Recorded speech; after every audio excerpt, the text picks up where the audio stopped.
last night. Yeah, it was one of those hard nights that you never remember again for the rest of your life. I guarantee it was one of those days. It was time to start that.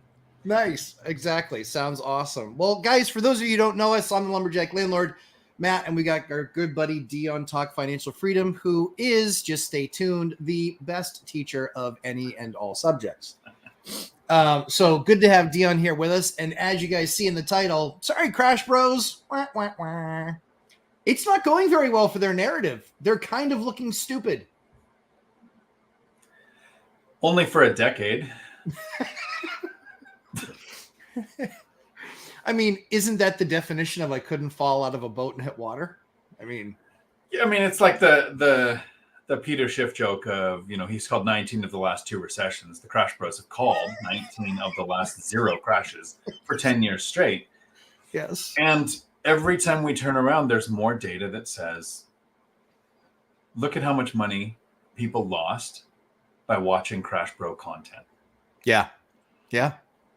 Yep. I mean, I look at how much real estate I bought in 2020 and 2021. And without buying that amount of real estate with that amount of cash flow, wouldn't be retired today. I have a lot of people that I know who really believe in retirement accounts, Social Security, pensions. And if I was focused on those 3 things, I would be working in at least a decade longer than I did. Yeah. And then retiring in a very frugal state. Instead of having this serious problem, since I didn't listen to the Crash Bros, of trying to figure out how to spend money. Yeah. I think you're going to struggle with that more than I do. I will eventually. Right now, I'm not struggling with that at all because I have 2 $1 million projects going. Right, but you're not spending money, you're moving it. Agreed. When you 100%. Take the money from the bank or from the cash flow and you put it into the asset, you're still going to have the equity. You're going to have the cash flow from that. You could sell, you can 1031. I think that's probably where you're going to struggle the most is if people aren't familiar with you, Matt, the Lumberjack Landlord, you've been investing since like 2003. Yeah, right around that. 2002. Yeah, 2001. 2001, I was shopping. 2001, I think I bought something in 01 or 02. Right. You did the normal thing. You got a good job. You started making money and you put a lot of money into stocks and you got your butt handed to you in the dot-com crash. And then you thought maybe there's another way. I had a very similar existential crisis, not factually similar, in that I tried for pensions twice. Right. I tried the Marine Corps. They downsized after Desert Storm. I tried law enforcement. They downsized after 2008. So my pensions kept getting taken away. Your stock portfolio, like 90+% of it just vanished. Literally. Yeah. And so you looked at real estate, and in 2003, prices were on the rise. And lending was a very competitive market. You were competing against people who could finance 105% with an adjustable rate mortgage so they can get a really low rate. So the Crash Bros 20 years ago, more than 20 years ago, were saying, don't buy now, wait for lending to change and you won't have so much competition. 2008, we get told, this is when we start to see that maybe 51% of adjustable rate mortgages is not a good statistic. Yeah. In 2009, 10, and 11, all we heard was it's going to be a double dip crash. It's going to crash further. Don't buy. Right. 2013, the time I bought my first duplex, you know what I was hearing? Don't buy now. Prices are above 2008. It's unsustainable. They're going to have to crash. Yeah. Because people hadn't really put together that prices didn't cause the 2008 crash. Correct. And that's the thing that people consistently miss. By the time you get to that, right? By the time you get to that kind of a move in the market, people like Millennial Mike has said, then they get all scared, right? Then they're sitting there going, oh my gosh, they're higher than what they were the last time they crashed. And we know that things just have a ceiling that they absolutely cannot go past. Wait a second. Last time I checked, that has nothing to do with the dynamic of supply and demand. And now you talk to all these people and they're like, well, yeah, there's really no supply of entry-level homes. Yep. Seen it. Know that. That's exactly what's happening. That's exactly what we've been talking about. The only challenge that I still have is, what are the best assets to buy? And I think that single-family homes aren't the best assets right now because I think that there's so much competition there from people that are going to live there that don't care what the return is. They're not measuring return. They're measuring, I need a roof over my head and it beats renting. So I really think that single family homes right now are probably, as far as assets go, they're probably the most overpriced asset of the asset class. But can we keep on calling them overpriced when people are still buying them? They still don't sit on the market. You know, we have 2 houses that we've gotten literally a half a dozen calls on. We haven't even put it on the market yet. We've had a half a dozen calls and we haven't even put on the market. Like, so what are you thinking? I was like, I'm thinking it's 1000% going to market unless you can blow me away with some number. But otherwise, I'm going to market. I've told you what I do every time I get those calls of, hey, we found out your last name is associated with this property. Would you like to sell it? Yeah. You send them to your ex-wife. I just say, oh, I'm sorry, you've got the wrong McNeeley. Here's my ex's number. She works evenings though, so you have to call at like 11 at night. Yeah, exactly. Otherwise, you won't get an answer. Yeah. I saw Luke's real quick, Luke. I'll address that question. I saw it out of the corner of my eye. The 50-40-10, that type of financing you're not going to find with any standard lender. You're going to find that with a DSCR, like a Velocity, because what people don't really understand, and Luke, this isn't against you, this is just to speak to the whole audience. Banks have to create products. They have to then approve them by the board because they still have to meet lending criteria, and they need to be able to either A, sell that loan because they get paid to service it, not to own it, or they actually portfolio the loan where they actually keep it on their balance sheet and then they can make more of their own rules, but they will charge a premium for that because they can't move the asset on. So the 50-40-10 concept, as far as I know, the only ones that we've gotten that approved with was Steve Dow. I did a 50-40-10. And the deal itself was very good. It's turning out to be an absolute nightmare of a deal for me based on the arrangement. Long story short, because I share my losses just like I share my wins. You just don't hear me talk about my losses very often because I don't really have any. But this particular one, I actually helped stave off a family's home from foreclosure. We did a 50-40-10. I had it was actually Velocity took the 50%. The tenant took the 40%. And basically they financed that. And I got that. I basically got a blended rate, which means the rate with Velocity and the rate with the owner of the second note. That blended rate was around 4%. So the number's fantastic. But they're not performing. They're not paying. The bank wasn't wrong. They're deadbeats. They don't pay. They just don't pay. And it's a lot of effort. It's a lot of energy. It's like we literally get a note every month with an excuse of why it's either short or they didn't send a check. And it's just like, it's very nice. They're very nice people. You know, they're very nice to sit down and take the time to type out a letter or to write a letter. But that letter at this point, I'm paying, about $30 a letter, or $30 per letter in the letter. For their notes that they're sending me saying, this is what we can't pay this month.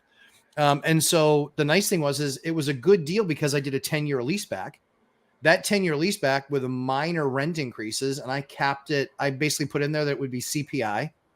So that way I would keep up with inflation, but the rent increases would keep up with CPI with a basement of 3.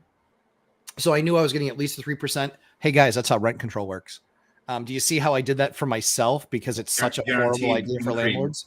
Increase to your income. Yeah. Yeah. And it's a 3% every single year for the next 10 years, right? So it's 3 on 3 on 3, but then it also can be more and greater and higher.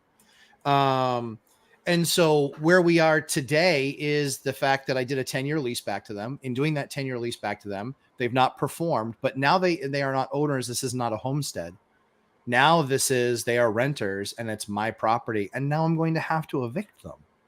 Like, I don't want to do that. It's horrible. But what I also have to do is I have to figure out how I'm going to secure the debt that they owe against that note that they carry on that asset.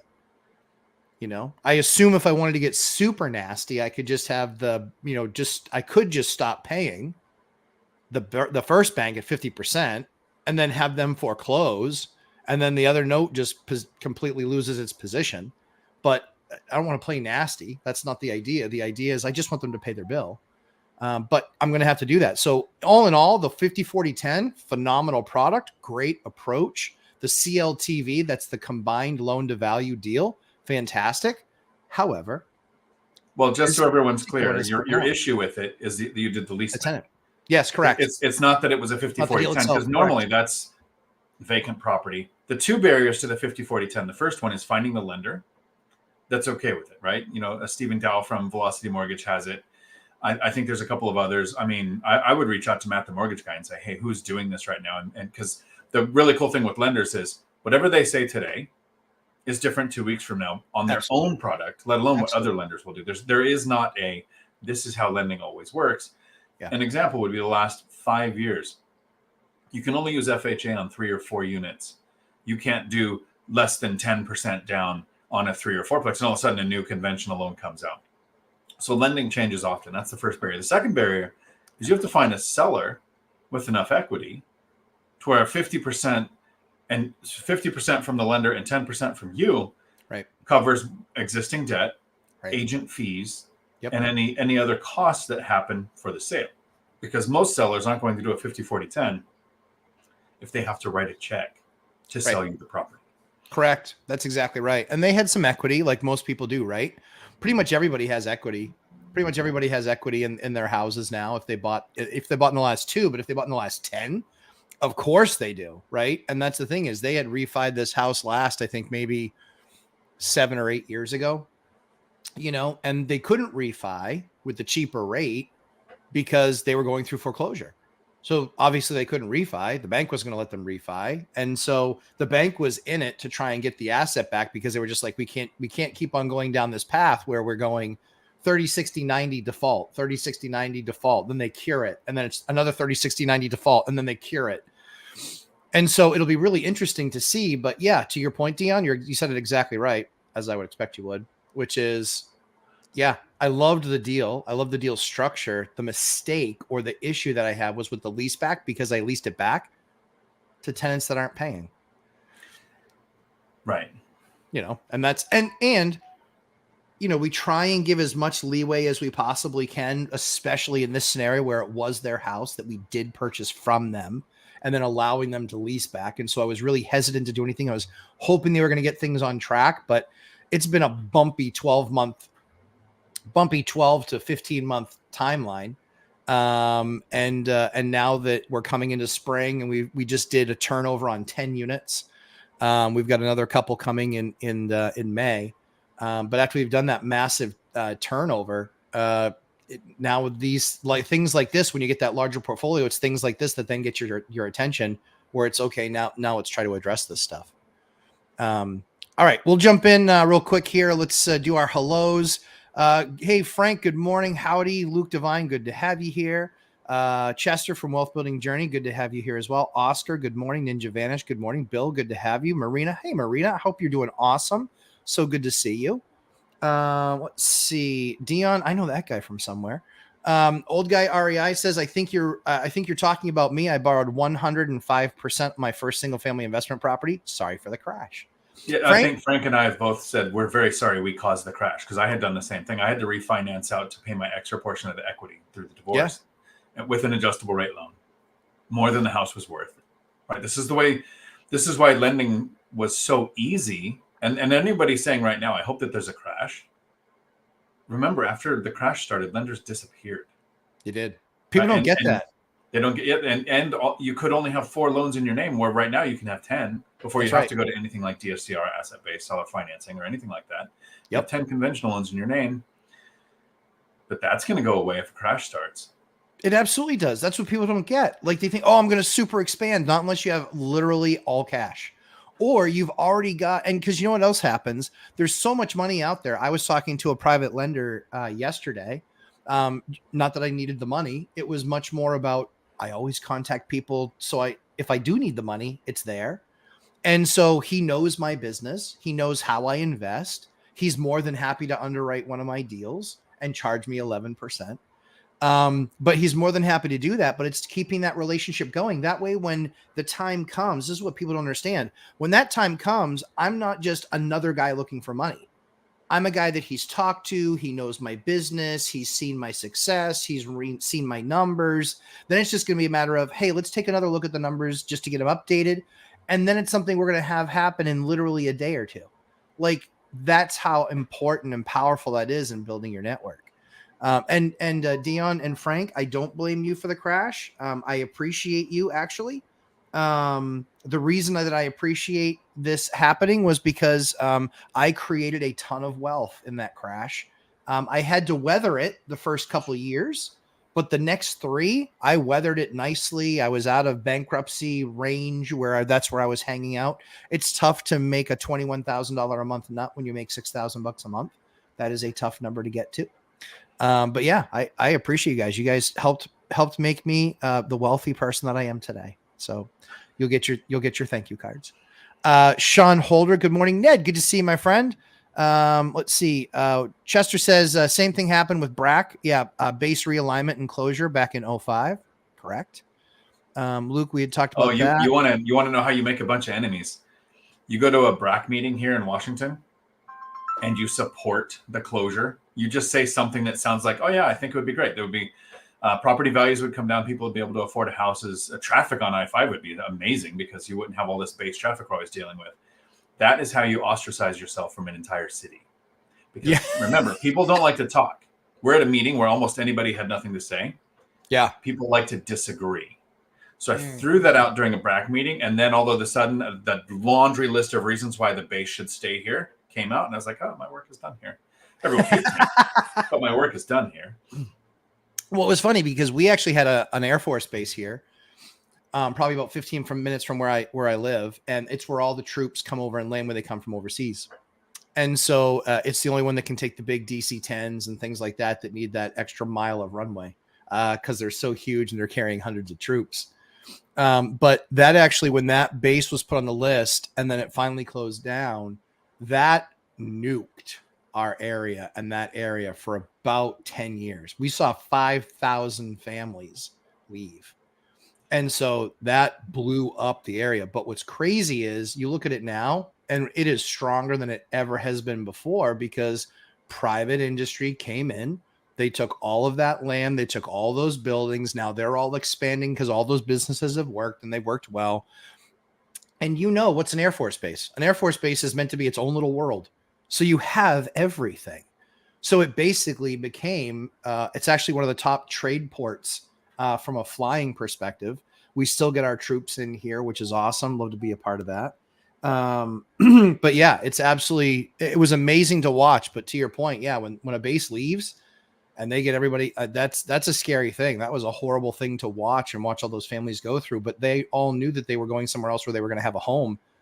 And we were just going to be left with everything else here. And we had a ton of base housing that went empty. And so it took some time for people to realize, hey, this is out there and it's available. Let's go get it. You know? Yeah. Brian Keith, 1007 says, go ahead, Lumberjack Landlord. I like that info about the banks. Always happy to share it. But yeah, banks, if you guys want to see a fantastic video, it's one that I put together on building a product for a bank. Too many people think that I built that product for a bank because I have 50 buildings. I didn't have that many then. I had a lot fewer. I built the product for the bank because I was able to pitch them something and show them the benefit of creating a product like that for the market that would benefit not only the bank, it would fall in line with their charter in the community, of the community, for the community. And it was a much less risky product than lending to somebody at 105% or 100%, and then also a horrible debt to income of, 40%. It really put us in the driver's seat. It was just honestly, it was just an absolutely massive win for us. And that product they still have that available. A lot of other banks have slowed down their type of lending. They've slowed down their type of investment lending. And the only deals you're getting now are not very good ones. That one, I'm telling you, it's really to take it from the newer, smaller investor to the one who's ready to take that next step, because right now the number's still 10, right? The number's still 10 that you can get mortgages in your name. That's going to change when we go into recession, when we start seeing, real issues in Washington, more issues than we see today. From a banking perspective, where they're having to jump and dive in and save, the problem that you're going to have is that they're going to reduce that number very quickly from 10 down to 4 again. And when they do that, you're tapped out unless you go DSCR or commercial. Commercial rates are going to be insane. DSCR rates are going to be more insane than the commercial rates. So just be ready. Have already pitched your bank and make sure that they've done their best to try and put this together. Dion's strategy works fantastically for looking for the lowest rate in the room. Works fantastically for that. You also when you have less than the current limit of loans in your own name. Correct. Because you tend to, that's what I was going to say, is we disagree on this a bit. Yep. And it's because I kind of want my lenders to not like me. Yeah. I don't have the growth mode of getting beyond those mortgages, right? So if you're in growth mode and you want 15, 20, 30 mortgages, yep, which is a good aspiration if you want a big portfolio. Sure. You want to build those relationships that you've done. I'm on the other end of the spectrum. The key, though, is that we're answering the question, is it better to be feared or loved? You believe it's fear that they're going to walk away. I believe it's love with a healthy respect of me that I can walk away. Because let's face it, the banks, the bank doesn't love me. They're not like, we just wake up to serve you, Matt. No. They wake up to serve somebody who they know can pay their bills better than 95% of everybody else. Right. That's who they want to service. And so that's why you have to start that conversation now, build up that muscle now, and get in front of it now. Because if that's something that gets approved, if you go down to 4 and you become a shopper again, or you stay a shopper, you're gonna have a tough time getting a deal, because no broker is going to be able to get that deal done, because brokers, they don't portfolio, they only service. So there, Brian Keith, there's a whole lot of bank talk for you. Good morning, Flavio. Don and Bev Perkins. Yes. What'll happen if rate expectations reset to 6 or 7 being the long-term expectation, like it was pre-GFC, but no softness in our areas yet? We're not seeing that. We're not seeing that anywhere. We're not seeing softness anywhere. We're seeing softness from the banks being willing to lend because they don't want to extend capital, especially to smaller investors who they don't know they're as good enough operator. If you can present your numbers in a professional manner to the bank, then guess what? They're going to believe in you as an operator. And that's what banks are looking for. They're looking for operators that will move their deposit stream over to the bank because of the fractionalized banking system. If you bring $1 of deposit into the bank, they get to lend out 9 times against that $1. That's the mistake people are making. They don't want your loan business. They want your deposits. That's what they care about. They don't care about your dumb loan. They care about your deposits. Show them that you can bring them a stream of deposits. I got one of my deals approved by showing the bank, hey, I'm going to give you $27,000 a month in deposits. 27 grand a month. What does that mean? That means that they can lend out $200,000 a month based on just little old me's or big old me's deposit stream. 200 grand a month purchasing power or lending power I just gave them. That's the conversation that you need to be having. I'm just dropping gems here. Go ahead. Your turn, Dion. So I'm on board with all of that. And you have to always understand, what is your end goal? Yeah. Right. And your end goal should kind of dictate. And I always relate it to gaming. If there's any gamers out, there's probably 3 of us watching this. When you start a new game, you look at where you want your character to end up and you build towards that. It's the same way with investing. What do you want your end strategy to look like? And sometimes it is a shift, right? You have the Kiyosaki, Brandon Turner version of the stack, right? What is it? 4 greenhouses, 1 red hotel or something like that. Yeah. Where you get a bunch of single family or small multifamily. You sell to 1031 a large chunk of money into a multifamily and you grow. So if that's your goal, yes, you started with single family and small multifamily. Then you're the Grant Cardone saying, oh, if it doesn't have 16 units, don't talk to me. Completely ignoring starting with a single family house. Yep. Or is your goal financial freedom with the right amount of cash flow from the least amount of units? And then okay, I don't want single family because that would take 16 purchases, 16 found deals, 16 down payments, 16 insurance, 16 everything to manage, versus 8 properties that are mostly duplexes, 4plex and a triplex. So a smaller portfolio with more cash flow. Knowing where you want to end up dictates how you make your next move. Absolutely. It has to. Strategy. I love it. Ned Talks brings up that hard money is going to be more than 11%. Ned, completely agree. If there is a credit crunch, lenders are going to need assets to collateralize and a huge down payment. And who knows what else those guys will want in addition. Yeah, that was what I was going to say is when the conventional lenders go away and people say, well, I'll just go to DSCR. Remember, their down payments go to 30, 35%. Their interest rates go up. The requirement for your net worth, the requirement for your credit score. So it's not like lenders disappear, so I'm going to use this other lending source.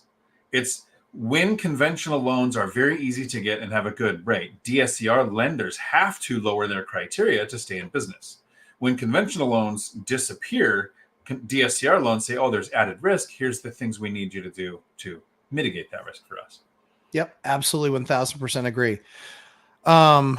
So yeah, agree, Ned. That's a great point. And then Ned follows up with lending will sort of exist in a downturn, but it'll be hard to find unless you don't need it. That's exactly right. I'm excited to be on the other side of it. It only took 15 years, but I'm on the other side of it now where I don't have to get it on a deal. I also don't have to do a deal, but I don't have to get it on a deal. But what I've actually started familiarizing myself with is becoming the bank on deals and owning the note, and then how I can then sell that note.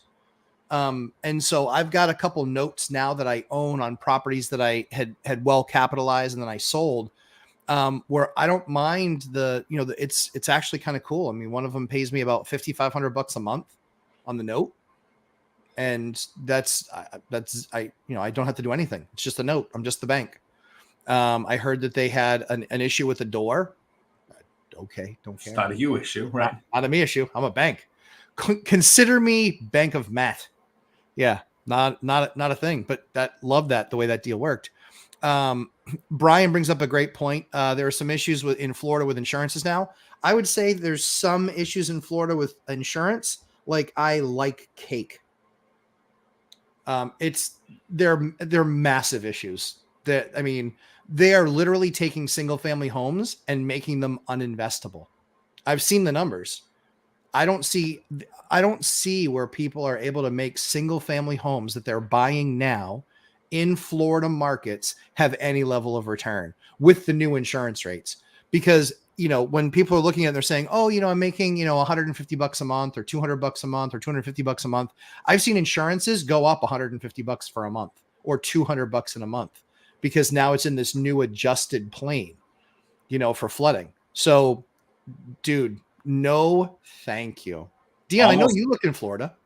So I looked in Florida, and the problem was the variance in insurance, let alone that they were starting to cancel it. And my insurance in Washington State has gone up, I want to say 80%. I know a couple of them went up over 100% in 1 year. And a lot of people think, oh, wow, insurance can go up so much. The problem with me is not insurance prices going up. It's when they won't insure it. And yes, I've had a couple, if I can remember, Travelers, and there's another underwriting company that won't underwrite over a certain age now. And so the idea is it's just like lending. When lending options go away, other lenders can be more strict with their criteria. When insurance starts to pull out of states because of impacts like Ian and whatever else was going on, other criteria can go up too. So you have to shop around. And when I say things like my insurance went up 80 to 100+%, that sounds like a big number. And don't let that, Zuber says it better than I do. And I see that we both just got the same text from him. But yeah. Don't let the small numbers scare you with big percent. Right. When insurance goes up over 100%, it's about $60 a month spread out over the year. Mm-hmm. Versus you use the binder strategy, which I did because in this year, rent control was on the docket again. So I thought, well, it's a good reason to go do the binder just in case it goes through. And now I'm getting $3,300 more a month for my tenants when my insurance on a couple of them went up about $60 a month. So I'm okay with that. Yeah, but I think, and have you seen in Florida, because some of the stuff I've seen has literally been like an increase of like $100, $150, $200 a month. I've seen policies on larger buildings and what do we think that's going to do to rents? Exactly. Yeah. Right. And here's the other thing too. The challenge is it does raise rents, but does it raise them enough to where you're covering your DSCR or your global coverage with your bank? Because, I always take the time to explain to a tenant, to somebody else. It's like, oh, you're a landlord. You must be raking it in. And I was like, you do realize that everybody sees the $2,000 rent come in. They forget about my $1,600 mortgage. They forget about my $100 insurance payment. They forget about my $100 water payment.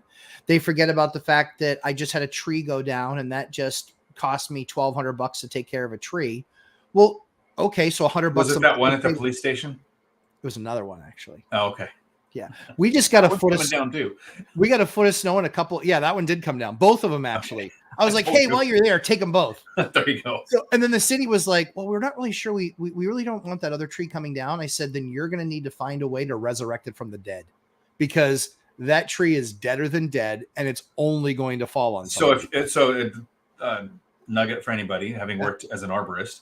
If you ever have a city say, we can't give you a permit, you say, hey, no problem. I need you to put that in writing so I can give it to my insurance company, because it's then a you problem when it hits my house.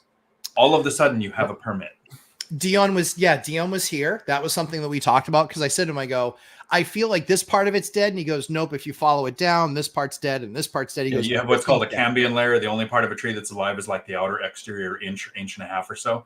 And if that splits and you can trail it around the tree, that's a dead tree that just hasn't fallen over yet. Exactly. And so that was what we actually used with the city to say, I can appreciate that you guys don't want to see those taken down. However, I'm going to need you to put that back to me in writing to say, we don't want you to take those trees down. That way, when it falls and crushes Bambi or Johnny, either one, you guys are going to have to pay for it, and they'll come after you. And surprisingly, I had a permit pretty quick. Mm-hmm. It's amazing how the plans come together. Rick Carrington asks a question. Does the Build Back Better have anything to do with insurance companies not covering older properties? I kind of thought that was why we were talking about the insurance. No, I think the Build Back Better needs to become put it back the way you found it. It wasn't broke. But when it comes to insurance, it's insurance in a couple of states that basically almost bankrupted a couple of insurance companies. Yeah. And so since they're pulling out of those states, like I said, their criteria can go up on other things. And you really just have to shop around to find underwriters who will do older buildings. And some of the bigger ones are just not going to be doing it. Yeah.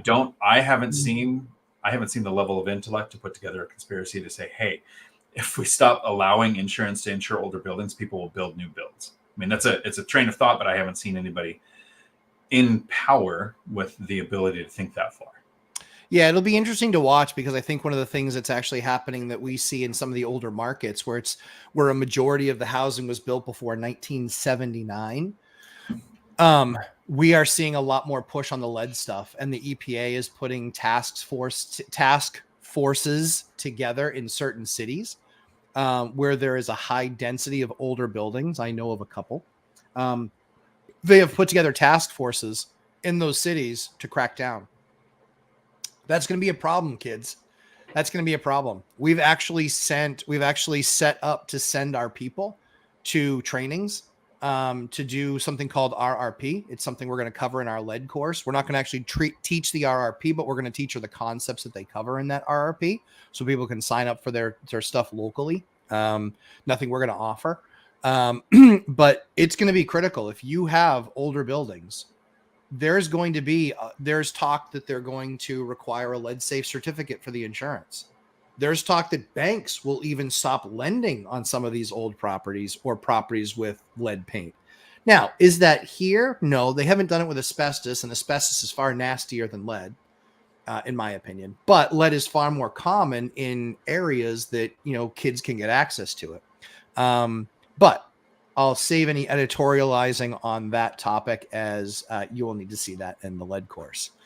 All-nighter hider. Yes, you have been down that stairs for that long. And yes, we will start now. Janet on Fire, good to see you. Wealth Building Journey. I like towing the loving, respect me a while at the same time loving me. Yeah, I mean, that's kind of Dion is the last borrower in the bar at 2:00 in the morning. He's looking for the person that's going to hang out the latest and party the hardest with him. And and for me, I'm going to hope you're going to still respect me in the morning, and I'm willing to try and get the better rate a different way. Oh, definitely. I think that's the way to reference it. I'm the one night stand borrower. Absolutely. Wealth Building Journey has a super chat here. To Okay, I that missed point, it. Dion, most people don't plan what they're going to do 5 minutes from now, let alone a decade from now. Same with the video game characters. Yeah, I think it came out of me the other day. I said it, so I must have heard it somewhere. People need to stop planning for the weekend and start planning for the decade. It was something like that. But I think as soon as I started thinking in years, a lot of this became so much simpler. Yeah, it is. Wealth building journey. Matt is dropping some serious knowledge. Hey, I'm going to put that on the screen just because I like seeing it. And I do believe it. And there was just some knowledge drop there. But yeah, you guys, this is all an ecosystem. And so when you're watching, when you're managing your business, I look at this not as property management, but as asset management. I'm not just managing the property and the door lock that doesn't work. I'm managing everything else. I'm managing the asset itself, but everything that pertains to the asset, rates of insurance, rates of lending, maintenance costs. The fact that, does anybody know that the company that makes most of the rock wool in Canada, there's 3 locations that they were on strike for 3 months. And so there's certain sizes that you can't get. Literally, you can't get them. And that's holding up projects. And so now there's a couple of other vendors out there that make a product that's competitive enough, that is good enough, that now everybody's transitioning their stuff over there. But that put a major crunch when contracts called for a specific type. They said, we want this kind of product. And then they couldn't get that kind of product. And then whoops. So, speaking of, kind of that supply chain disruption, uneducated economist talks about supply chain disruption all the time. Simon has it nailed. And he is one of the few economic guys, along with Zub and guys like that are saying, yeah, there's not this big crash coming. Correction maybe, or some of them aren't even saying correction. I'm still saying there's going to be a correction because the top end and the move up buyer have largely disappeared. And P.S., for all those economists out there that know so much, these experts that follow labor markets every single day, all day long, and that's all they do, they miss the number by 60%. You suck at what you do. I mean, there's no other excuse. Jobs this morning, over 300,000 compared to expected 200,000. 300,000 on a 200,000 number. Guess what? Rates, they went up. Rates are trending back up again. Now they're 440 or 450 on a 10-year note. And that's what the mortgage market mostly correlates with. Dion, thoughts? So the thoughts is what I was trying to find the name of the video because I didn't want to butcher that. But Clear Value Tax, a YouTube channel that I actually watched, recently did kind of a hit piece on Graham Stephan. And it's funny because I could tell from the video that they don't like it. I shared this with you and in our little teenage group chat that we have. Yes. But he pointed out, he was talking about the crash bust for several years. And he says, look at Graham Stephan. He pulls back like 3 years of every video of Graham's. And he pulls up thumbnails of this crash, this crash, this crash. But what Clear Value Tax hasn't done is watched any of those videos. Because every video of Graham Stephan says, here's the next housing crash. You start the video, it says, that's not going to happen because we don't have 51% adjustable rate mortgages. We don't have ninja loans. We don't have 105% loan to value. And so every video, it's just that Graham plays the algorithm with, he knows that crash gets more clicks. He knows that a burning background gets more views, right?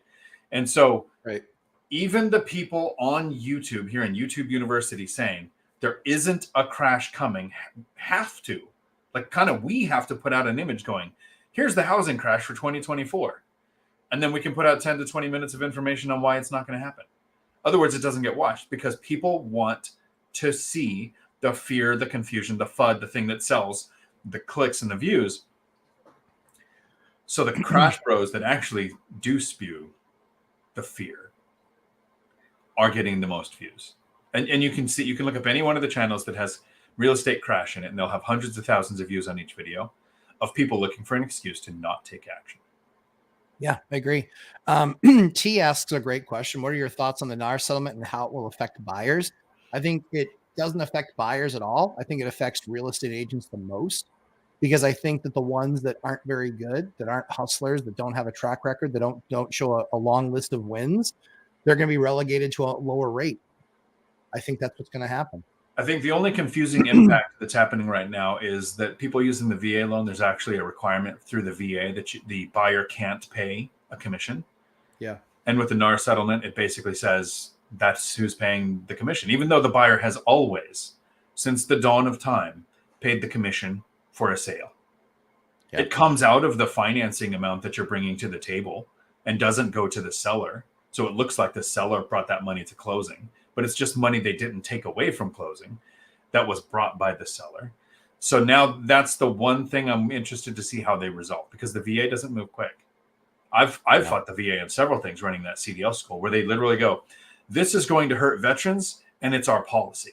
And you point out how it's going to hurt veterans and they say, yeah, we need to fix that. Yeah. 5 years later, we kind of fixed it. See Cody Davis, a super chat. Cody, thanks so much for the super chat. Robert Kiyosaki said crash. It's true. He's been wrong about a lot the last decade. He came off of a really strong decade with a really rough decade. Robert Kiyosaki says crash in currency, crash in stocks, crash in crypto, crash in multifamily. Even Ken McElroy is talking about that. But the one thing that group hasn't done has said, there's a crash coming, don't buy. They've said, if there's a crash coming, make sure you have a bunch of debt so the bank's taking all the risk, not you. And I kind of line up with that. They kind of also have not said there's a crash coming, and so I sold out of all of my assets. Right. I'm pretty sure that neither of, I don't know this for sure, but I think net positive, I think they have more assets now today than they had in 2021, which would mean what? That they don't believe that the world's going into an economic collapse if they still held on to all their assets. No, and you can actually track the logic when all of a sudden a channel, like let's just say hypothetically, Rich Mom channel got a sponsor that said, you'll get a portion of all of the gold that's purchased from our website. And then Rich Mom channel all of a sudden started saying, everything's going to crash. Gold is the only thing that's real. And here's a link to buy it. Almost everything, every bit of information put out is going to be saying how great gold is. Yeah. And they've been sponsored on the Rich Mom channel for 5 years plus. It's amazing. Love it when a plan comes together. Are great. Yeah. Don and Ben Perkins, we signed final papers either Monday or Tuesday on our fourth property. Congratulations, guys. I love that. That's congratulations. Fantastic. All nighter. I fixed the flickering lights, had to change the bad breaker, going to fish a thermostat line and get back to flooring. Someone knows how to party. Remember to hit that like button, everybody. Thank you very much. Michelle Meyer, good to see you. Good to see you. Michael Diaz, good morning, guys. Good morning, Michael. Wealth building journey. It's the base effect. You need to know both, and both the number and the percent increase or decrease. That's the gotcha or the white lie, only giving people one or the other, but not both. Well, that's the problem that we've had with the crash bros for forever, is that they share a piece of data that justifies their argument. But when you actually stir it in the pot and mix it with all the other ingredients, then it actually tastes pretty good. The most recent example is, so home prices market-wide are up 6% year over year, right? So median home price is up 6% year over year. That's factual.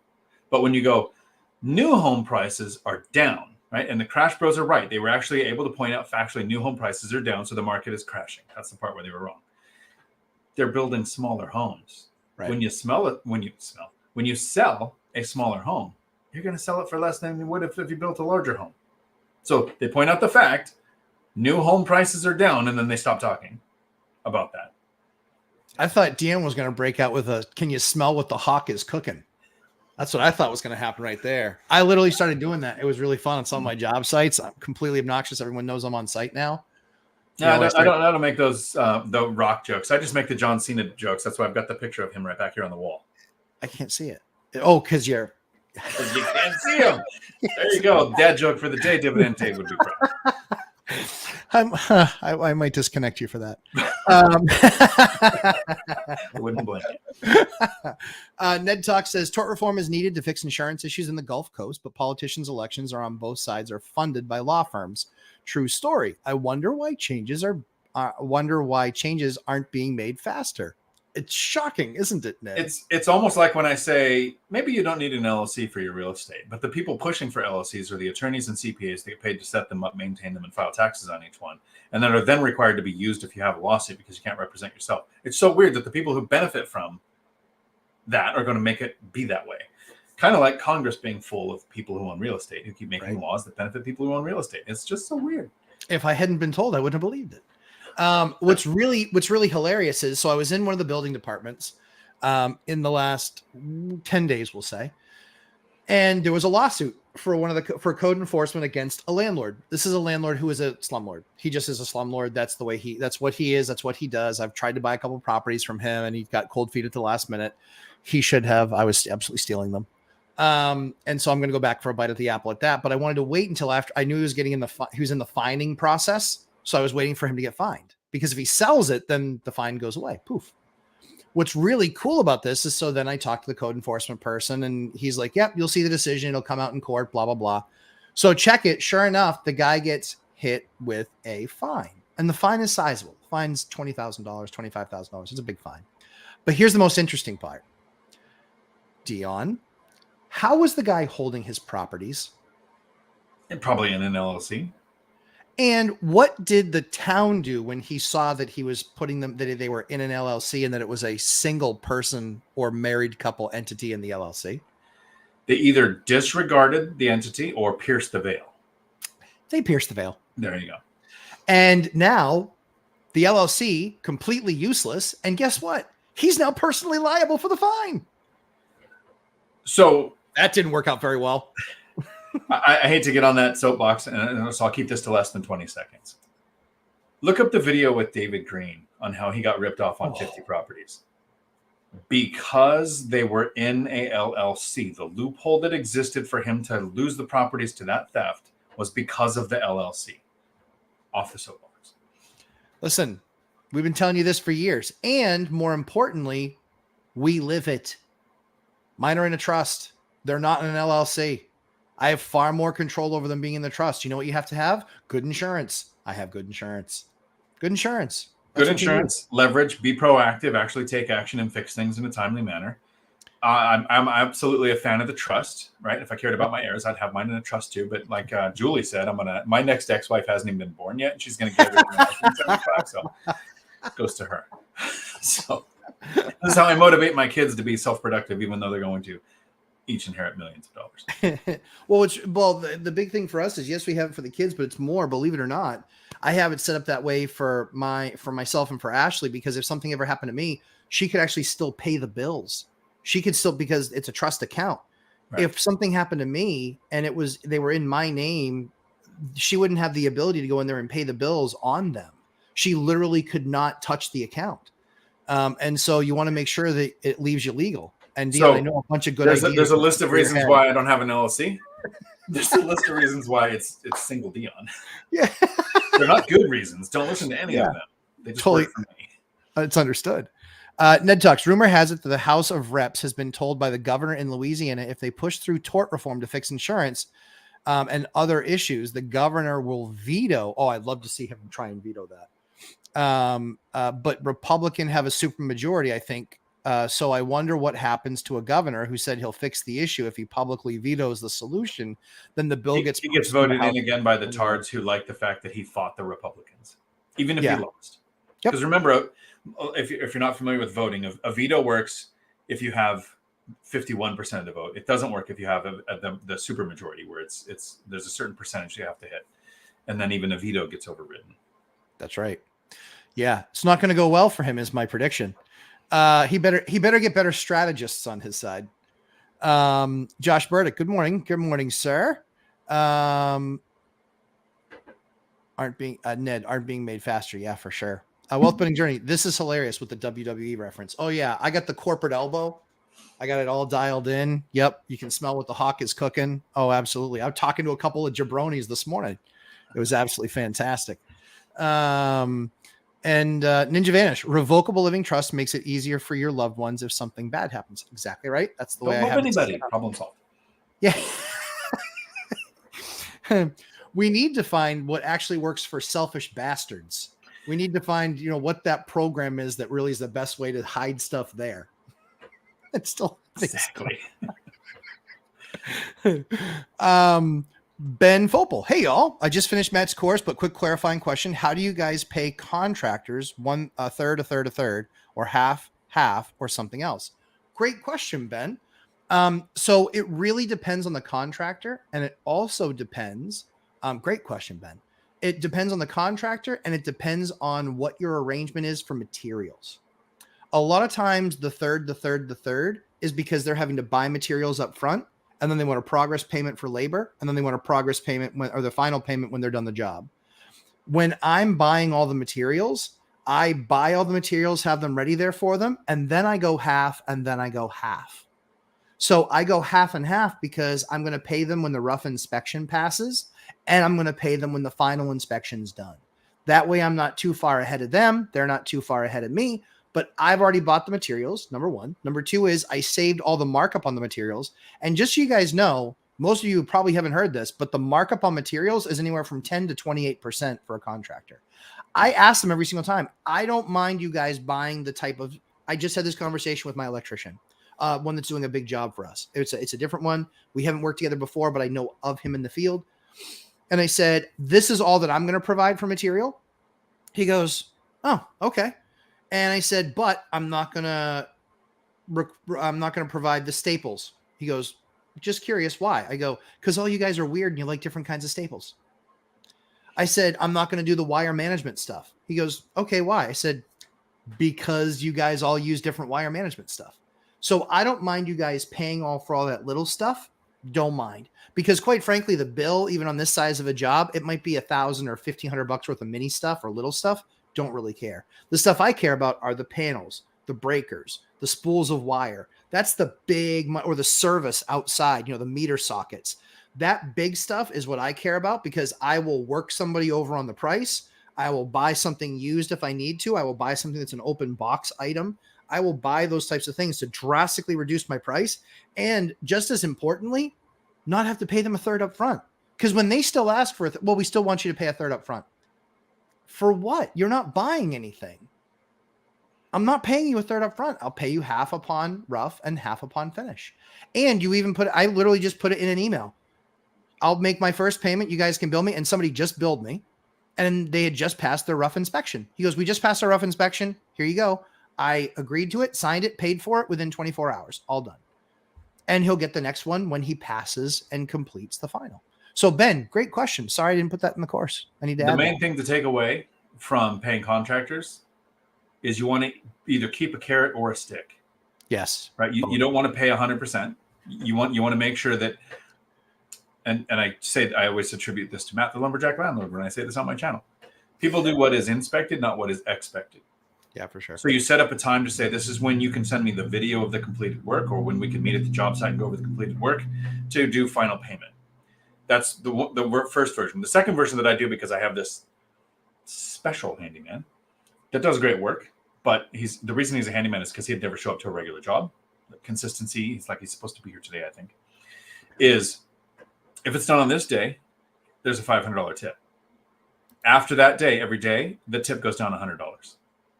So your price is your price. You're going to get paid. We're going to negotiate that. But my tip is this much based on it going down on the days that it takes you to get it done. So keep a carrot or a stick. And then there's a chronology to the amount of trust you have with your contractor, just like there is between them and you. Yep. So the first job, you tend to do at least 50% so that the contractor is at least sure he's not going to get screwed out of the labor. Maybe you pay for materials or whatever. But most of my contractors, after doing 3 or 4 jobs for me, they'll say, hey, we're going to do this job. I'll send you the bill when we're done. It'll be this much. And they just go do it. And then they send a bill. And it's, I'm not like on a net 30, but the next week I'll pay. Yeah. Yeah. Again, Ben, fantastic question. That is the breakdown for how you would pay out your contractors. And quite frankly, save a ton of money. That's the way it goes. Luke Devine asked Hyder a question. I see that he answered it below. Hyder, I don't mark up materials, even the materials I pick up. That's my job, and it's just way easier. So then you just have to make up for it in the rate. That's all. You got to make up for it in the rate. That's the one side, and nothing against Hyder, nothing against contractors, but that's why there's tons of 1 and 2 person contracting companies, is because of policies like this, where Hyder's a great guy. Hyder's a great craftsman. Hyder's a great tradesman. He's all of those things. But the challenge that you run into is that it limits your ability to expand when you don't have simple, easy processes all the way through that can actually make it easier for your buyer to purchase. If someone's naturally nervous, right? If somebody's naturally nervous about materials, because you can tell them, I even tell these guys, I say, I'm willing to pay you for your time to put together the quote of the things that you need. So you can bill me for an hour for that, because they'll show up on site, they'll walk through, they'll make their list, and then they send me their list. That way I'm insured to get every single thing that they asked for, except for like the connectors and the little things like that. Because a lot of times they buy that stuff by for the 500 or the 1,000 and they leave it there on the job, or they use it there on the job and they bring it to the next job. I don't want to pay for that, because guess what? Even if I pay for that bucket, guess what happens? I don't get the rest of the bucket. They don't leave it behind. They take it with them. And so then I'm paying 3 times as much for the third that they used. So I think those processes that you put into place, that's where you need to be to that will be what actually helps you grow the business. I've built a lot of businesses. Ben Fopel, thanks, Matt. I'll take my commission on that course segment. Well done, Ben. Good job. Santi 33-143 question: strategy of buying cash, then finance once the deal is producing to recycle the capital is better than just buying financed from the start. If you can, Dion, you want to answer that first? I have a bifurcated answer. Yes. Shocker. If it makes the deal happen because the seller's more comfortable with a cash offer and they take your offer over somebody else who has a financing contingency or has to do financing even if they waive contingency, yes, if it makes the deal happen. But here's the problem with buying all cash and then financing later. If a loan used to purchase a property will get a certain interest rate. A loan used to refinance a property will get a higher rate and often a lower appraisal, because during the point of purchase, you have a person saying, I'm going to sell it for this amount, and you have a person buying saying, I'm going to buy it for this amount. So automatically, appraisals come in very close to purchase price. Shocking. When you're doing a cash out refinance, most cash out refinances estimates on appraisal are based on 5 or 6 month old data on comps from 6 months ago. So if you're in a place where you were counting on anything to increase, it isn't going to happen. So there are challenges to it, but I'm a fan if you first have the cash, right? That's right. Part of it. And it makes the sale happen. And then you're okay with those negatives that happen from cash out refinancing later. Yeah, Dion's exactly right. I mean, the biggest challenge in a lot of markets is real estate's so expensive that people don't have the cash. You know, if you're to buy a duplex in my market cash, you're talking about $600,000 in cash. There aren't too many people that have $600,000 in cash. There just aren't. And so that becomes the challenge. And then if you're buying something like that, and then you need to spend $50,000 or $75,000 on the rehab, you have to have another $50,000 to $75,000 to rehab it, plus all that time that the money's out of market. And unless you have a lot more where you could still buy another opportunity that comes up that you can buy it, that's the challenge. So anyway, yeah, hopefully that helps you, Santi. Luke Devine, thanks for the thumbs up. Hyder, we know your rate's fair. Actually, I know your rate's fair. I know you're a good contractor. I wish you lived near me. I would give you a ton of work. He doesn't live near Gary, Indiana, and he's there doing work. You just gotta, yeah, I know, but he's not. Trust me on this. Equity in the deal. Gary, Indiana has a little bit of a different weather pattern than Siberia does, and so I couldn't wait to only do stuff in the summertime. But anyway, I digress. But yeah, Hyder, if you ever want to come spend time in New Hampshire and you want work for a month, you say the word. I'll even put you up somewhere. That will actually have running water and be a house, not whatever you're doing in Gary.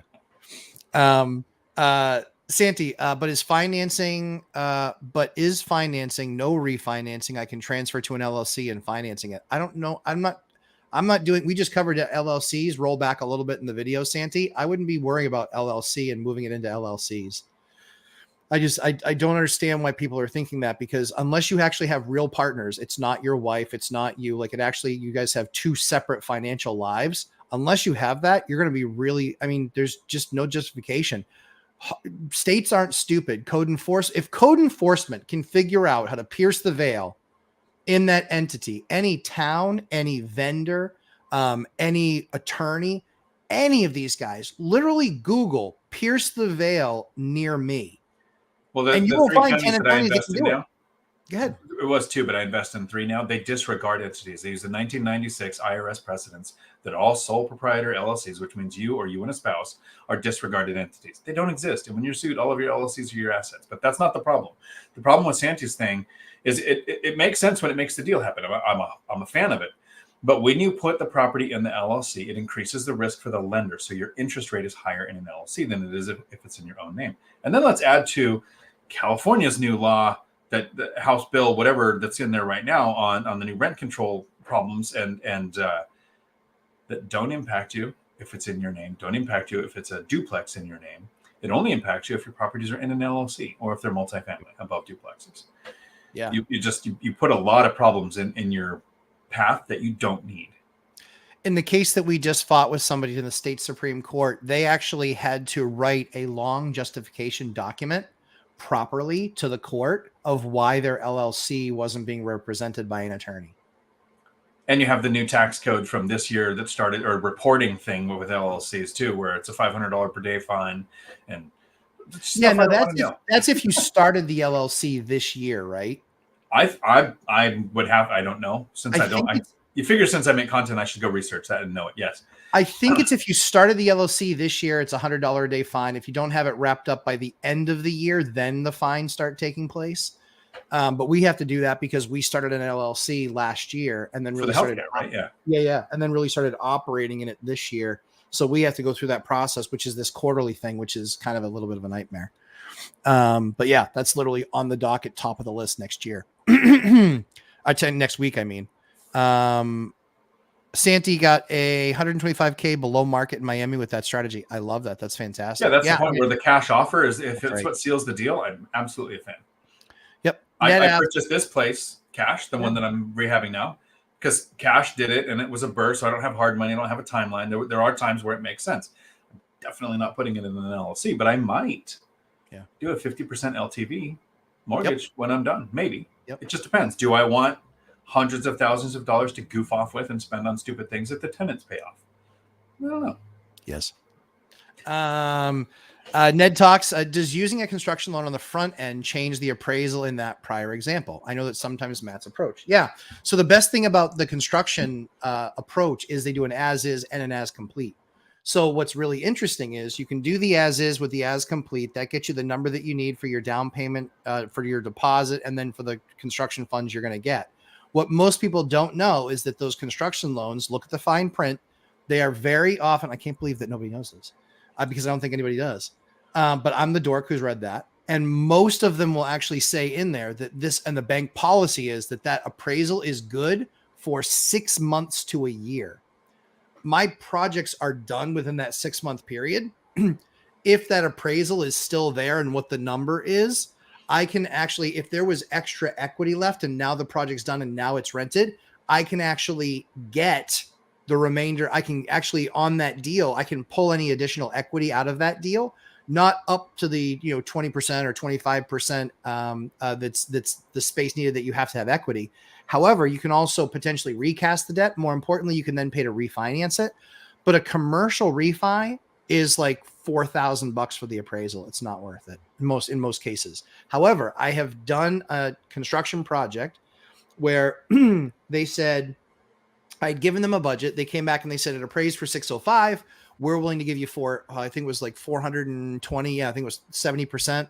So they were willing to give me 420 and I owed like 300 on the building. So they gave me $120,000 to do the additions or to do the upgrades and things like that I wanted to do. I did that deal.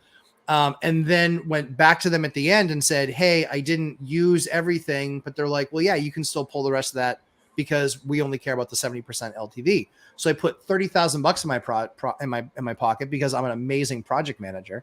So I put 30 grand in my pocket and, I was willing to take it at that older rate. The cool thing was when I did that deal, rates were 4.5. Now they were 7. So am I going to take that money at 4.5? Yep. I know. I've seen me do it. I took that money at 4.5 and I found a better home for it where it returned much more money. Janitor on fire. It amazes me that really good contractors and handymen don't buy rentals of their own. They can renovate and repair their own properties as well. Limited mindset. I think that in some cases that's true. I think the challenging thing is that very often they're looking to just continue to put money on the table for their family and for them. And so I think a lot of times, frankly speaking, a lot of contractors get dinged on bad debt. They do. Well, frankly speaking, I'm going to speak about Frank. Yes, go ahead. There are contractors who tried it, timed it with the housing crash of 2008, and probably fell. He's mentioned it himself. He had the adjustable rate loan, 105% levered, like all the mistakes that can happen at the time. Then YouTube University comes out.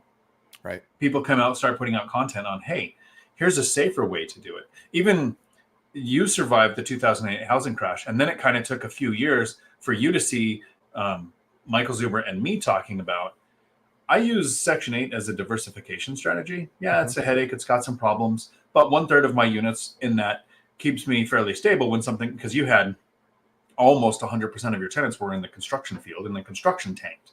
Yep. Right. So you're diversifying now. Exactly Frank is diversifying now. He's in different markets. He's trying different strategies. Like contractors and handymen that don't get into rentals because they have the skill set to benefit from this. Why my brother did it. He's got the skill set to rehab the units. Although he doesn't know how to tile. He's done flooring. And since Frank came up here and tiled my bathroom, guess what I'm doing with my brother in 2 weeks? You're tiling with him. I'm doing a shower with him. So I'm going to be, of course, I'll be reaching out to Frank going, hey, tell me what to do so I can tell my brother and I have half a clue what I'm doing. It's agents, real estate agents that go, oh, I'm watching this person buy their 7th, 8th, 9th rental. I'm watching every time we go to qualify for a loan, the bank is like, the joke my dad always said was banks will say they can't lend you money because you need it. Well, the investor with 7 or 8 rentals that has a track record of rental income can just borrow as much as they want to buy the next rental. And the agents don't. That's right. Recently, I met Michelle Meyer's agent.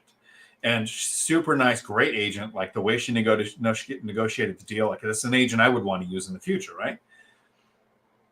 Doesn't have rentals. Oh. Used to be a property manager, has the skill set. One of the reasons she doesn't have rentals, she's like, I don't want to deal with tenants anymore. Yeah, you were dealing with tenants as an intermediary, right? You had an owner you had to deal with and tenants. Now that you're the owner, you've eliminated most of the problem in that communication line. I'm thinking we might have opened her mind to looking into this, which would be great because that's the whole point of this. Is the analogy is you're on the gridiron. Are you surprised I even knew what that term was?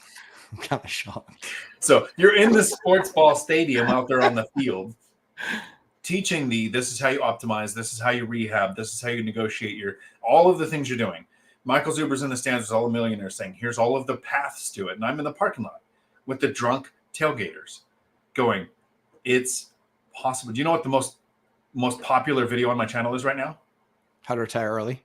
Just that it's possible to retire. It's not how I did it. It's not anything. It's like, hey, here's a benefit if you retire early. And it blew up because that's my job. I'm in the parking lot going, hey, it's the thought that you could do it. That's all you need. Then here's the group that will get you there. Yeah, agreed. Hyder says he's taking me up on that opportunity. Go for it, Hyder. I got plenty of stuff to do this summer. You just tell me which month you want to do it. Come on over. Rick Carrington, side note, and I'll even have a truck for you. So you don't even have to bring your truck. You can fly in. You can use my truck. Whole nine, man. Side note, I got my PMI dropped off getting the appraisal done because I had more than 20% equity instead of paying down the 20%. Rick, great. And here's the thing, on a residential property, that's absolutely worth doing because your PMI could be a couple $100, $200, $250 a month. And it might cost you $700 or $800, $900 to get an appraisal done. You're talking about a few months, and you're probably going to be really, really close if you're not there already. So 2 things really quick. One of the main reasons I've never used an FHA loan and wouldn't want to, because it's not designed for first-time home buyers, and it isn't the best option to buy a duplex. Both Millennial Mike and myself used 5% down. I don't know if you ever did that 5% down owner finance on a duplex. Okay, great. So you do get PMI, but it automatically drops off when you hit 22% equity. If you buy it with 20% or more, or less equity, 20% is the threshold where you get PMI. Once you own it with PMI, it has to hit 22%, and it will often take an appraisal to get rid of it. The second thing is Landlord Odyssey is here. I see that. He said, Happy Friday live stream. I saw a really cool comment from Landlord Odyssey on Zuber's channel. So I just want to say thanks for that. Yes, cool. The other thing to think about too, with the point that Dion was making, is when you look at it holistically, you can. I totally lost my train of thought. Dion, I'm having a Dion moment. I'll bail you out. That's it. Normally, it's your job when my brain shuts off. It's true. But what we were just talking about, because then I saw Landlord Odyssey comment, I was like, oh yeah, I know exactly how to fix that. Well, we'll figure that out, and then maybe we'll come back to it. But Landlord Odyssey, the way that so because you're local in New Hampshire, there is actually a company called affordablewindow.net. That's their website, affordablewindow.net. They actually have the 40 most common window sizes in stock. it's a decent window. It's not this super duper window, but you're talking about a porch window, which is usually like a 3-season porch type of deal. I would absolutely recommend their stuff because it's a reasonably priced window. Something that was really interesting was I went to Home Depot and I said, literally, I walked up to the desk and I said, what do you guys have for stuff that's been returned that you are cursing the customer's name right now? Because you can't do anything with that return. And the guy laughed because he was on the window desk. And so he goes, yeah, I think we got something. And he goes, yeah, we got these right here. Yeah, these were $600 a window and we marked them down to $350. And I go, yeah, but that was like 2 months ago, right? He goes, yeah, how'd you know? I go, because I asked the same question a month ago when I came in. And he goes, yeah, they've been marked down again to $165. And I was like, crap, $600 window for $165. I'm kind of liking that. Well, I'm too greedy. So I said, I know there's how many more markdowns do we have there? I believe there's one more markdown because they have special codes at the end, which basically tell you how many more markdowns you're going to get before they're just like, that's it. That's the lowest. They marked them down to $107 a window. So I bought 6 of them. It was a $600 window I bought for $107. The reason I bought them is I needed 2 windows right away that were egress windows. So I made sure that they fit egress, which is 5.7 square feet in a single sash. That can be on a casement that opens like this, or a casement that opens like this, or a double hung that, opens up and down. But that one sash needs to be 5.7 cubic feet. And the reason for that is you need guys like Mark Oshiro. He can probably fit in most windows, but you need guys that can actually do it and do it with the breather on their back. They got to be able to have their tank on their back. So that way it has to be 5.7 because the idea is the size of a firefighter with the tank on their back has to be able to get through there to come in and get you, not so you can get out. Because people are like, I can get out a smaller window. Yes, you can. But the firefighter can't get in a smaller window.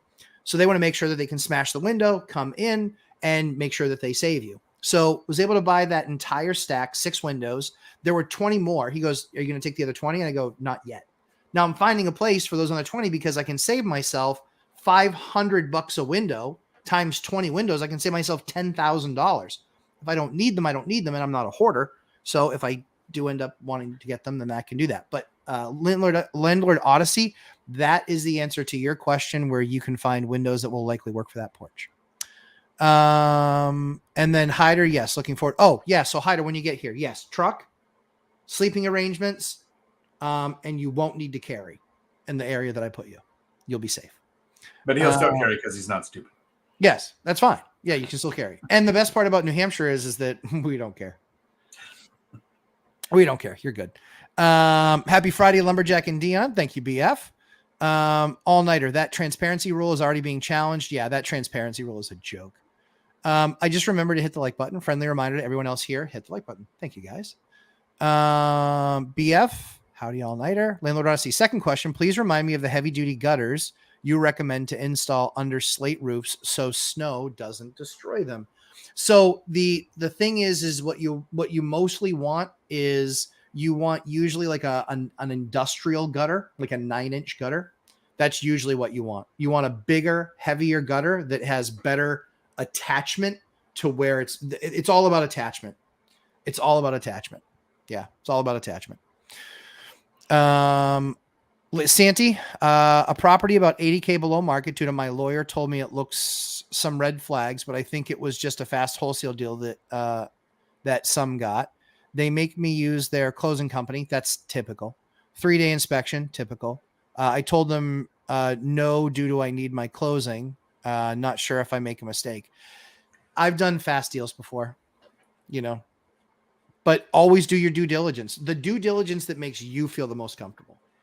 What I would do, go ahead. Reach out to your inspector and say, hey, if I have these 3 days as a window, can you get there in time? Right. So I've not done less than 5-day because of the time to get the inspector there. And then I could say, I'll do 3-day, but I want these 3 days because this is when my inspector can make it after you've had that check. Yep, absolutely. Let's see. I'll be in Alaska, June to July. That's okay. I'll be available in August. It's all good. Or May. Your choice. What part of Alaska I might be going? Oh, very cool. He goes up into I think he's out of Anchorage. I think he does the fishing grounds. Yeah. I think he does salmon for those 2 months. Let's see. Ned asks, what about historic zoned windows? Ned, I'm going to scroll down just a little bit, see if you put anything more there. Of course you didn't. So you're just making me guess. Historic zoned windows. It depends on, there are many cities that have adopted a new ordinance called heritage. Heritage is not historic, but it has many characteristics of historic. As an example, I fought my city because they wanted me to restore the windows with a certain style. They said, well, we want wood. I said, no. I said, that's absurd, because now that's in conflict with the energy code of the city. So that's why they hate me. Because I literally said, you're asking for this kind of window, which is not an Energy Star window, which is not an upgraded window, which is actually will drastically increase the burden of energy costs on the tenant and thus make the unit unaffordable. And so we went back and forth, back and forth. My neighbor heard about that because guess what happened? He had a window that he had to have replaced. This is obnoxious. It was a historic window that had a design in it or a design on it. And it was basically a carved wood grate that was on this window. The problem is that the way that it was intermingled with the glass, the fact that it was like had asbestos on it and some of these other crazy things, they made him replace that with a newly designed window. So there was a manufacturer that came out, who will remain anonymous because I don't want to put them on blast, even though shame on them. They quoted him $30,000 for that window. This is a house that is only worth $300,000, and the window was $30,000. Well, because he didn't take the lumberjack landlord's course, or Dion's course for that matter, he paid $30,000 for that window just to listen to the town. Completely moronic, stupid. Because I just spent time suing them, fighting them, doing whatever I could have, and I would have won. So one of the things that you need to look at with historic windows is just understanding what the loopholes are. They can say historic window. Well, I can get that made in a new material where it still has the design and appears, it looks as though the same. That's what I was able to get my historic district to sign off on. I upgraded all the windows, but what I did was I imitated the exact design, which was easy. It was just a 2/1. And if you don't know what a 2/1 is, it's basically 2 lights over 1 light, which each light means it's just split with 1 divider. So a 3/1 is 3 lights. So it means it has 2 dividing pieces in it. And then it's over because the other sash on the lower side. So it's 2/1. It can be 3/1. It can be 6/6. So when you count the number of lights, you don't count the number of bands in it. But when you count the number of little tiny window pieces in it, even though they're not tiny, there's one big piece again that's divided in the sash itself.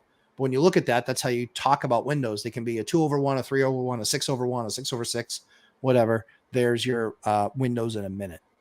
So that's the historic zone side. But I saved myself like $20,000 or $30,000 easy, not having to put in historic windows and just willing to get them to buy into our concept. Santi, when I researched the closing company owner, it was not a PA licensed lawyer. So I say, no, I don't want to come back. We don't want it to come back to bite me. Depends on the state. It doesn't need to be a lawyer. It can be a closing company. Dion, do you guys have closing companies where you are, or does it have to be all be lawyers? It's title companies. Title. Okay. I've never met a real estate attorney other than them giving me deposit. Well, that's not true. I've helped my friend through evictions, but I've never met one as far as like buying a real estate property. Yeah. Always through title company. Yep. BF, can you repeat the window website again? Yeah, it's affordablewindow.net. I don't know if BF, I think you're out in Vegas. They're only a New Hampshire company. But you will find, just look for energy efficient replacement windows near me. And then you can call 8 or 10 different vendors and just ask them, do you guys carry windows on site? Do you guys have any inventory? And some of them only make them to sell them. They make them order based, on demand basically. And then it takes 3 or 4 weeks to get them. Others will actually have common designs there in place. Legality of the deal. Yeah. Santi, closing companies, title companies. That's what you need. Most importantly is you need to make sure you have title insurance. If something were to screw up there, that's the bigger problem. Title insurance and title company. Luke Design. He's divine. He's given me, he's given me a math problem. Let's say you have a 10-plex that makes $7,000 a month net. I'm liking the start of this. Could you take money out of the bank account for the property, rent a business vehicle, and write that off to the building Is that how it works? No. It's That's so not much how it simpler works. than that. Yes, it's exactly. It's much more simple than that. I have rentals. I have a pickup truck. Everything with that pickup truck is dedicated to the rentals. I have no LLCs. It's all a write-off. The fuel, the mileage, the insurance, the registration, the maintenance, everything with that truck. If you have a car that you also drive, your CPA will go, well, about how much? 80% you, 20% rentals, 20% rentals, whatever. And so they'll allocate it like that, just like with your cell phone. Just you don't need to do all this creative, fancy stuff. Just write this down, because the less a man makes declarative statements, the less apt he is to look foolish in retrospect. But I'm going to make one. There are absolutely no tax benefits to having an LLC. Yeah. None. Correct. And this is based on the 1996 IRS precedents, where they determined all single member and sole proprietor, which means you or you and a spouse, LLCs, are disregarded entities. Yes. All-nighter, he says, I'll be at the top of Bristol Bay and Naknek, one of the northernmost salmon rivers on the bay. Nice. Ned talks, I have those crazy Louisiana windows. I know exactly the ones you're talking about. They're like 6 feet tall, or 8 feet tall. Windows that floor to ceiling, and you can open them straight into their attic and walk into those balconies. Yep. I know exactly the ones you're talking about. Never mind. It's 6. That's okay. 6, 10, doesn't matter. Yeah. Those windows, those types of windows, we have some of those here in our historic area. Sometimes there is no replacement for those. And so the only option that you have is to make it fixed. So I've seen that as well. But in a lot of cases, there are ways around it. What you're looking to get the city to buy into is the look of it, not the design of it. That's the mistake that people make. I want it to look the way the historic committee wants it to look. I needed to design it functionally. So when they required me to have this specific kind of a window, I said, I can make one that looks exactly like that. I said, is that what we're going for? She's like, well, it needs to appear to the outside viewer as exactly the same thing. Perfect. I got a PVC based window that has a wood grain feel and look to it, and I could color it a certain way. Boom. I was done. Piece of cake. No problem. The legality, Santi says, the legality of a deal. I search and the owner owns the property for 50 years on her name. Make me think someone could easily steal it and sell this elder person that someone else could claim. Possible. I mean, I think any deal deserves, you have to do the due diligence on a deal, but I think. And you get title insurance. Absolutely. I've never done a deal without title insurance. And hey, if they're going to squeeze me every single time I close a deal for title insurance, even when I'm refinancing it just 5 months later, guess what? I'm going to squeeze them. And we've had an issue where they had to spend about 2 or 3 months clearing up an issue on a title that was unclean. And it cost them thousands of dollars in attorney's fees. Not my issue. That's theirs. Don and Bev Perkins, I'm more surprised more of them don't cycle through primary residence and get tax-free profit from live-in flips. I completely agree with you. The northernmost river is the Queejack. Okay. Ned talks, all of my neighbors are doing full custom replacements, or they're just rebuilding them totally with modifications for more efficient glass. Yeah, I can imagine. The only challenge you're going to find is in almost all those windows, like that's going to be something that's going to get really heavily regulated because it's all lead. It's all lead. And what's really funny is a lot of the glue and paste that actually hold the panes in place. Guess what? That's asbestos. It's asbestos. We just did a study on a set of windows that we had, and they are lead and asbestos. And I was like, where's the plutonium? Isn't there any plutonium in this window? Maybe it's a nice plutonium window. Let's see. Dion's course, Wealth Building Journey. Thank you for posting Dion's and my courses in the chat. That's awesome. Mark Ham, hello.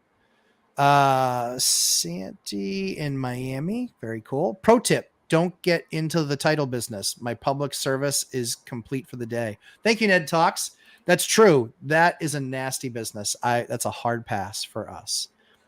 Santi, another red flag is the listing told me that it was not a foreclosure, that they made a mistake, and yet 25 days below market in Miami, and it doesn't say sold. I don't know. Yeah, I think the way that I would look at a deal like that, I would actually I would just make sure that I have an attorney or a title company. The title company is the great forgiver of sins, largely speaking. I mean, Dan, have you ever had an issue with a title? Yes, and they solved it. Yep. I won't name the title company because they had an issue, but I want to name them because they resolved it. Yes. When you purchase a property from somebody who is a foreign national, there's a FIRPTA tax. And this is why it's really hard to be a foreigner and invest in the United States, is it doesn't matter how much you make. It matters how much the property is sold for. When the property is sold, they have a 15% tax. So if you buy it for $1 million and you sell it for $1 million, meaning you made $0, you now have a $150,000 tax obligation. Yeah. So you really lost money. Well, the title company put that on me instead of the seller. So all of a sudden the IRS hit me with a $44,000 bill.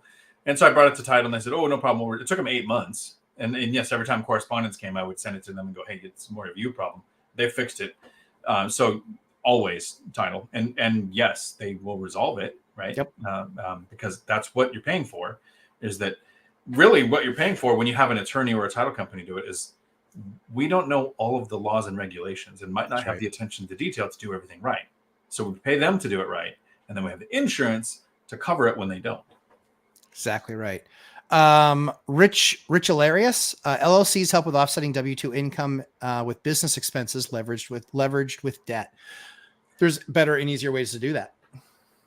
So first of all, your rental expenses in an LLC do not offset your W-2 unless you qualify as a real estate professional or your spouse qualifies as a real estate professional. Right. So no, there is no LLC benefit to that unless you do, which if you have a W-2, every CPI I've ever talked to says you do not qualify as a real estate professional because you have to do two things. One, work more than 751 hours in a year in real estate. I work 2 hours a month, so I'm not close to that. And two, you have to work more in real estate than you do in your W-2. So if you're working 40 hours a week, you better be working 41 hours a week in real estate.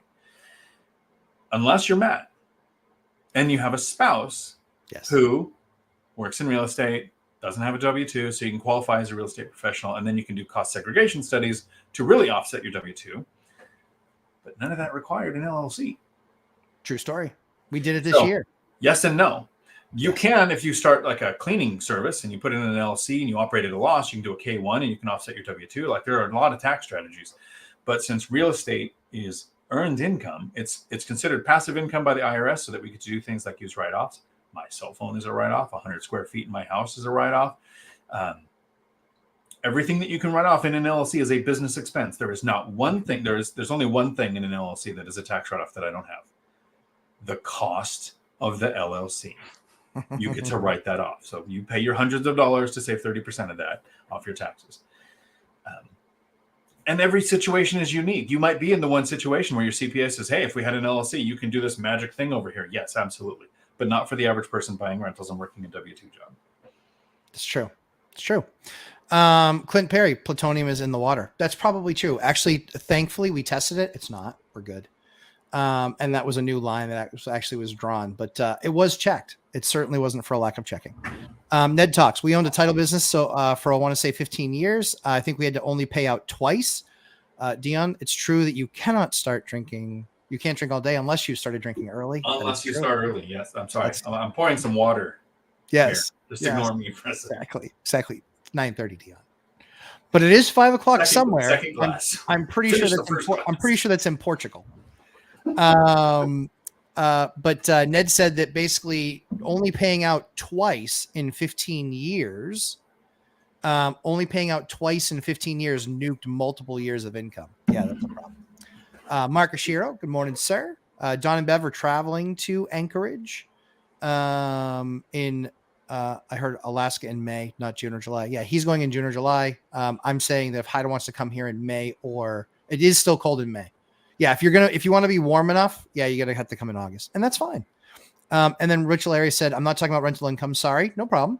I find it silly that people use LLCs for real estate. I agree. I'm talking about becoming a general contractor, etc. Yeah, so we're looking at that for our business, but we're going to kind of, we're going to kind of see what that looks like.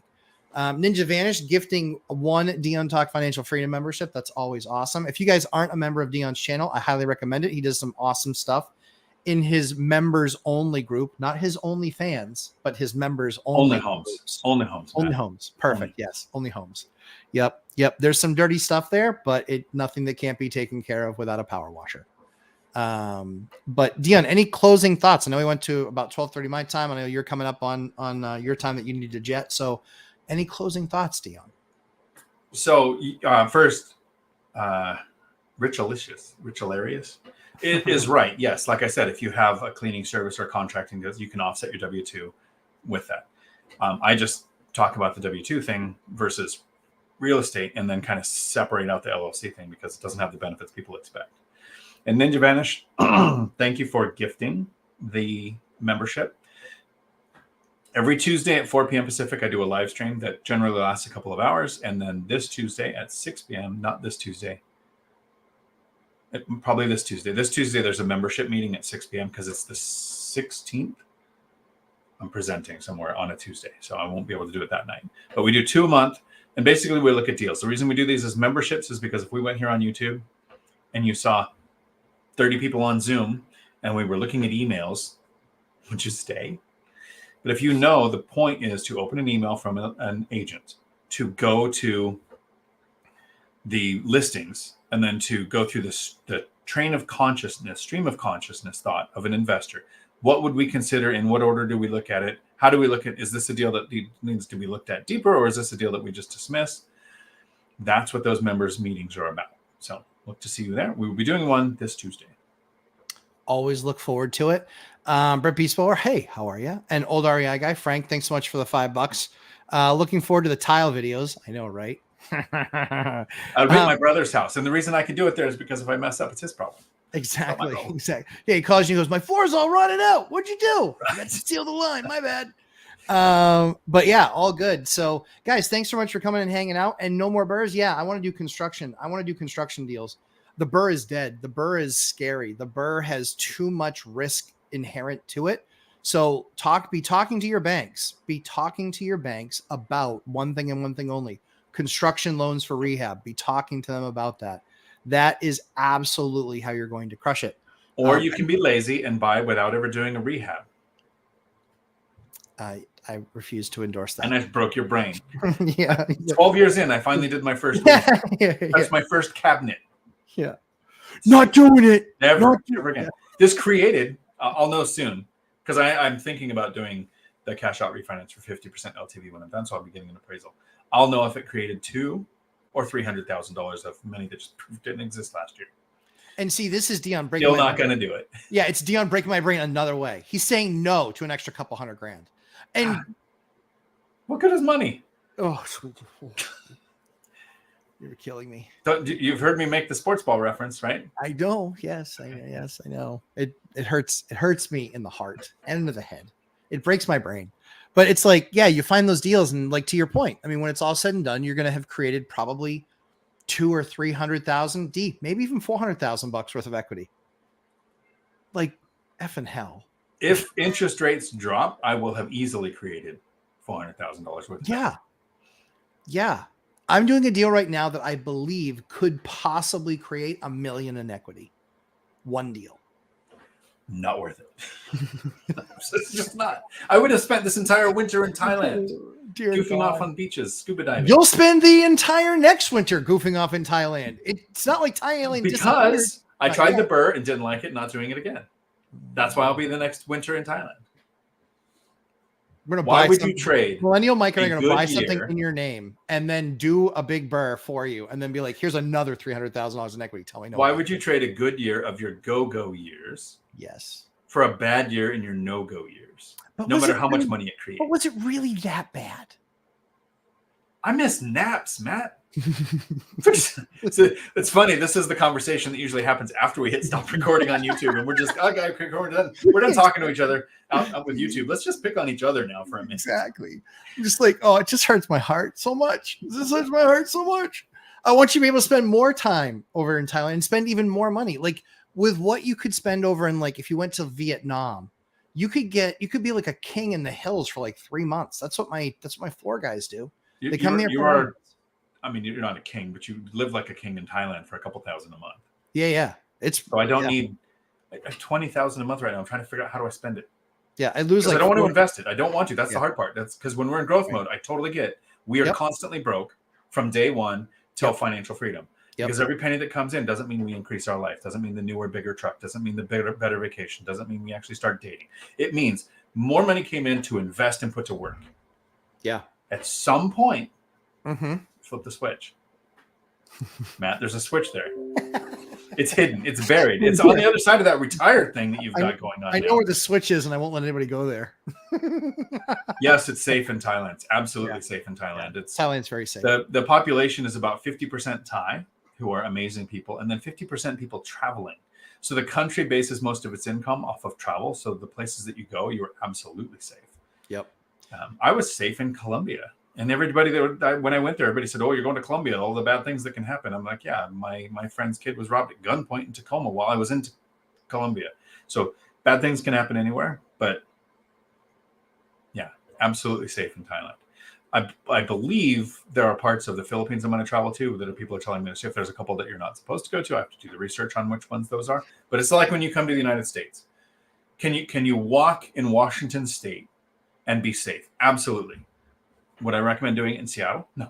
Can you go to California and walk on the streets and be safe? Should you do it in San Francisco?